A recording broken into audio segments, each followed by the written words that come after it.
As early as the 1500s, African Americans were described using the word Negro, and this began just as a way to differentiate us based on our skin color from the slave traders who usually had a lot of Latin influences in their language. But to this day, the word has actually evolved and it has taken on much more meaning and much more criticism than it had in the beginning. And we're going to jump into that today. So welcome, sit back, relax, and join us for another episode of The Wright Brothers.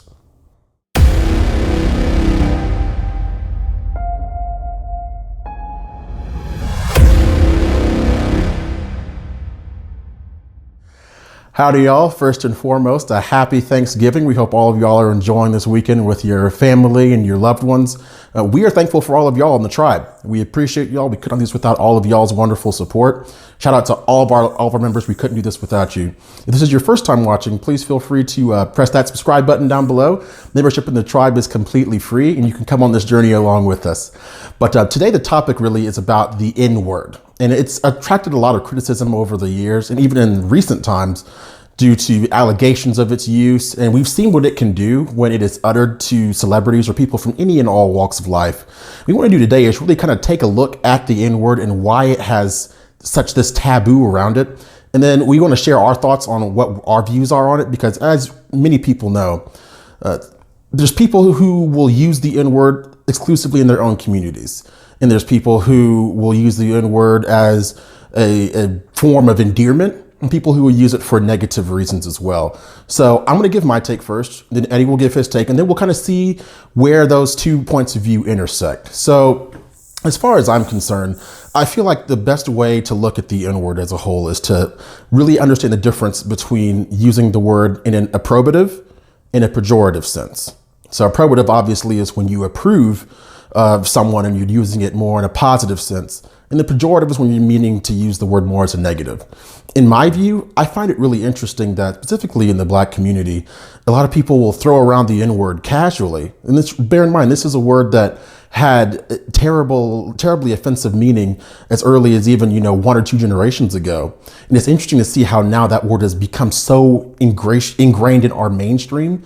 People are using it all over the place without really understanding what it really means.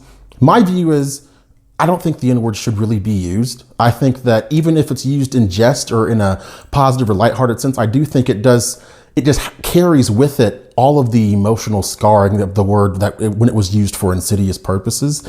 I don't think it has any real place in our lexicon. It pains me to see so many of our people use this word, and not even just African Americans. Bear in mind, people from all walks of life use the word. It has become something that pretty much everyone has, not everyone, but a large number of people have become comfortable with hearing, whether that be in pop culture, whether that be in music. I think it's important to remember where this word began. It began very innocuously, just as a descriptor, as we said in the intro. But then over time, it took on a more and more insidious and dark meaning. And I think that when we throw this word around casually and nonchalantly, I really think what it does is it diminishes that which was at one time meant to demean and dehumanize. And for me, I don't think it's a word that should be used in our everyday lexicon. But obviously, we are the Wright brothers. And the good news about us is sometimes we're not always going to agree on everything. I want to pass the floor over to Eddie now and see if he agrees or disagrees. Either way, as we always say in this channel, the only way to make free thought great again is by being willing to have the conversation. All we ask is you contribute to the conversation. So Eddie, take it away. What are your thoughts?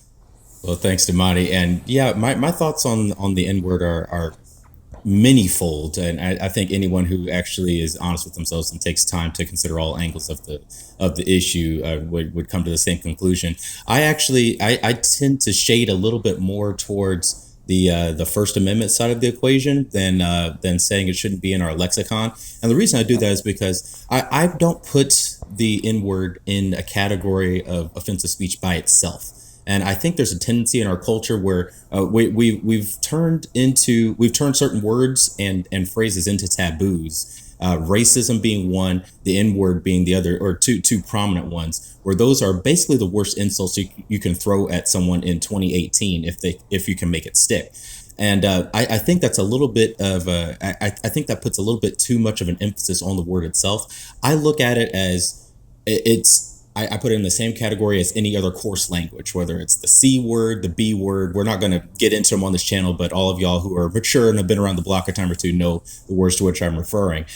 Those words are what I like to call coarse. And coarse language always, always, always depends upon context. That you have to be prepared for certain audiences to receive it positively and or negatively. Now, to bring this back to myself, personally, I use the N word extremely sparingly, if at all. And my reason for it is not very dogmatic at all. But the honest truth is, I don't really think I sound that cool when I say it. And that's as silly as that sounds. That's the way it is. Maybe it's just because I don't have much of an accent, but how I hear it portrayed in pop culture is not how I hear it when it comes out of my mouth. So I refrain from saying it, mostly because I think I sound kind of silly when I do. But beyond that, I also have a keen sense of time and place. And in the same manner where I wouldn't go into a church and start shouting obscenities and taking the Lord's name in vain, just because why would you? It's an improper context. The same thing has to apply to any sort of coarse speech. And that said, I think that there's a push to try to eradicate it from our lexicon, as Imani was saying.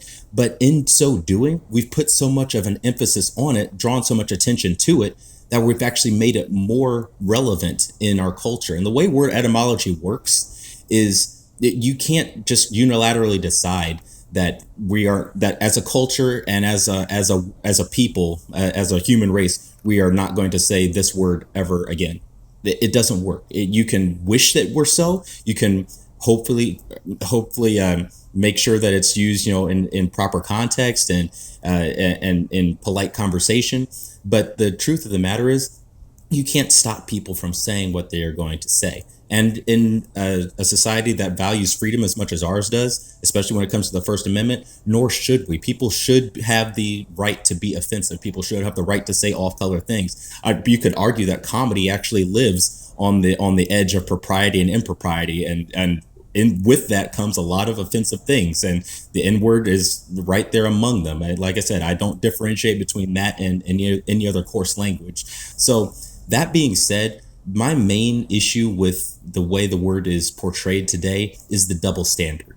And what I mean by that is there's this saying in the so-called black community, and I hate that terminology, but when in Rome, given the discussion, we're in the black community, we see it as permissible to use it amongst people of matching skin tones. But the minute the speaker changes, then all of a sudden the context changes and it no longer becomes okay, regardless of whether it's being used in an offensive context or not. And I think that is an important differentiator, because if someone is going to use it in context, let's face it, there's a lot of literature that uses the N-word. There's a lot of pop culture references that use the N-word. If we as a society create a double standard to where only people of a certain color can say certain words, guess what? That doesn't just stop with the N-word. You can spread that rule to any other form of language that all of a sudden becomes inappropriate and non-PC by the prevailing whims. And I think that's a slippery slope to go down. So in my opinion, if you're going to say the word, know your context. And if you are questioning that context, the wise person wouldn't say it at all. But again, that's me. I can't make anybody say anything. I can't make anybody not say anything, nor do I want to as an American citizen that respects the First Amendment. So that's my take on it. Damani, I know we are a little bit different on it, but right. How do you see those jiving, and what's your advice for our viewers going forward?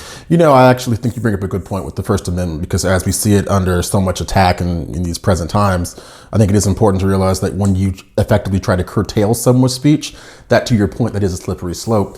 I think what's also interesting to note about the N-word is that it's used, like you said, there's a double standard sometimes where, if you're a person of color, you can say it, but if you're a white person, you can't, or anything else. The only thing I find interesting about it is this is the one word where we see this phenomenon of a claim to cultural exclusivity or license, if you will. Like, for example, it would be different if, you had a group of, white people who are going around hurling race-specific pejoratives at them, and there are several. If there are Hispanics, there's pejoratives that are race-specific to them. Chinese people, Middle Easterns, basically everyone has the words that can be used by someone else to hurt and to wound. But I find that the N-word is the only one that is still being used today. That's something actually interesting to consider as we move forward. But to your point, the First Amendment, yes, it needs to stand. And if that means, accepting someone's speech that we don't like, then it's all about maturity levels and all about maturity. But the only way we're going to have this conversation, only way we're going to affect positive changes by having these conversations and seeing things from someone else's point of view. So we're curious, what are your thoughts on the N-word as a whole? What do you think it should be used? Do you think it depends on context? Do you think that it has no place? We want to hear from you because this is actually a dialogue. We want to actually hear what y'all's thoughts are because we value your opinion as much, if not more so than ours. So give us your thoughts. And we're going to wrap this video up right now. So give us, we appreciate y'all taking this time once again to come back and join us. Don't forget to check out our Facebook page, The Wright Brothers IPID, where you can engage with us on with polls that we're going to ask. And you can just be more engaged with us there. We go live there as well. We're going to go live there more often in the future.